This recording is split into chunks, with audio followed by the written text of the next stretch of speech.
So what is up, guys? Welcome back to the channel. My name is Movement 6 and today we're discussing very briefly Doom Eternal, and I will try to keep it as spoiler free as possible for you guys. But before we start, I want to say a huge thank you to all you guys who subbed this week.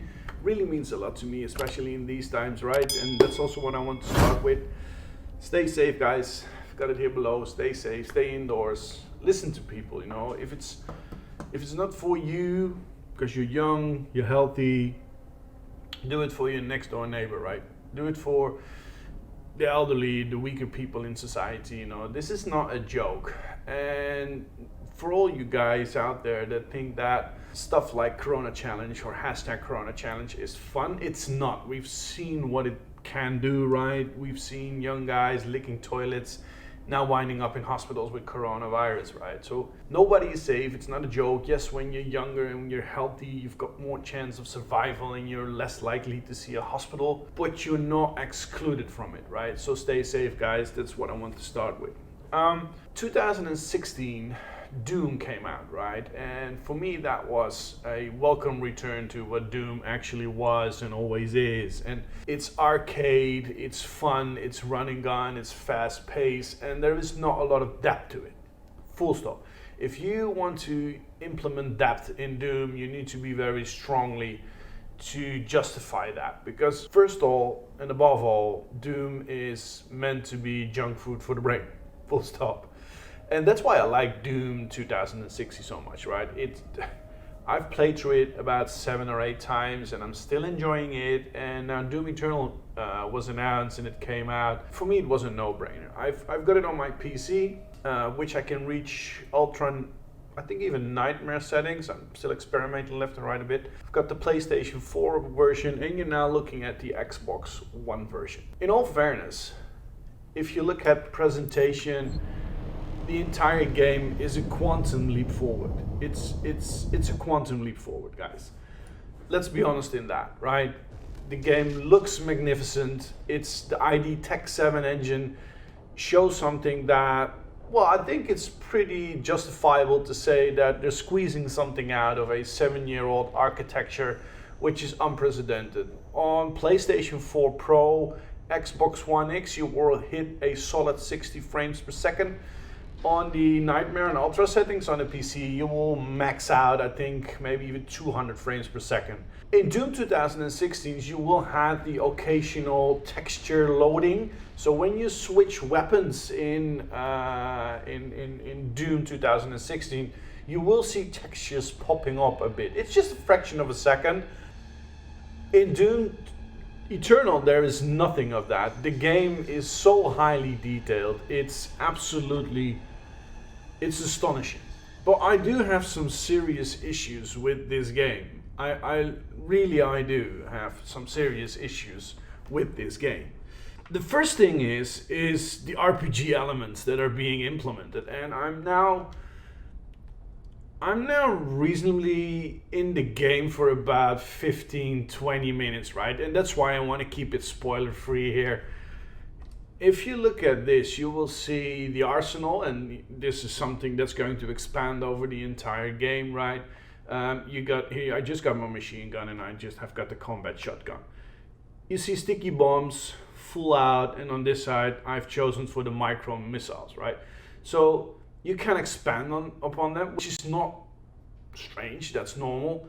But eventually here, you will also have other challenges and you can upgrade your suit. This is not the entire bar on the top you will see.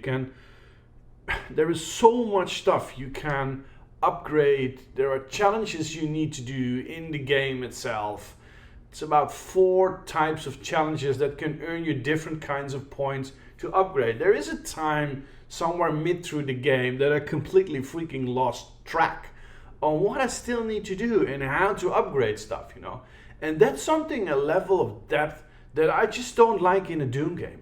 If I want to do RPG-like games, I will play God of War, I will play Horizon Zero Dawn. There's a level of depth to it. I don't want to think about Doom too much. I just want to run, gun, and enjoy the amount of Slayer that's in front of me, right? The other thing that is really bothering me in this game is the level design.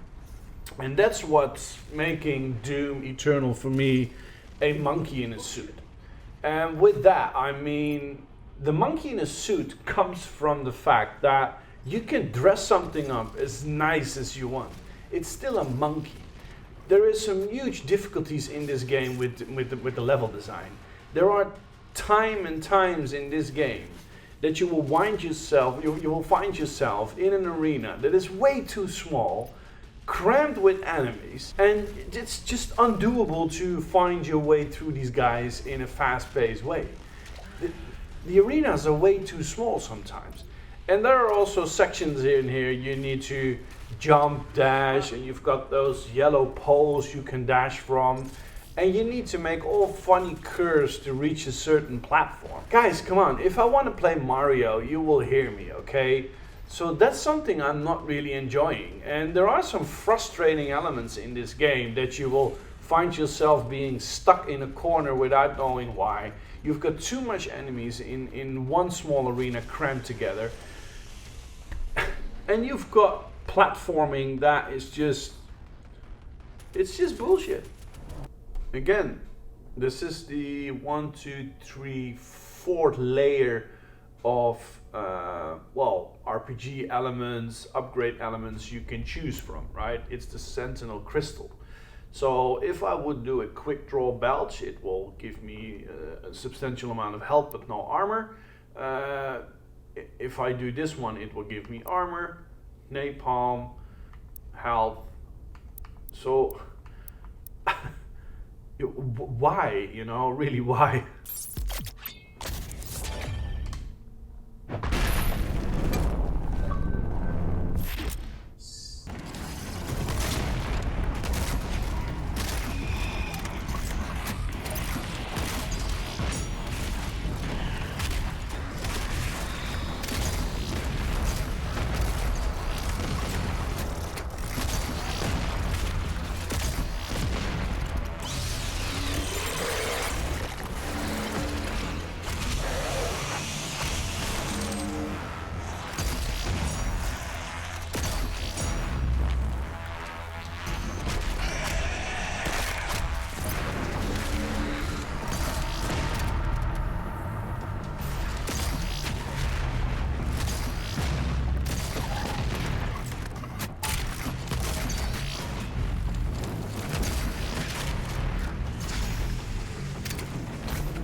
Guys, thank you so much. I hope I gave you a good impression on what Doom Eternal is.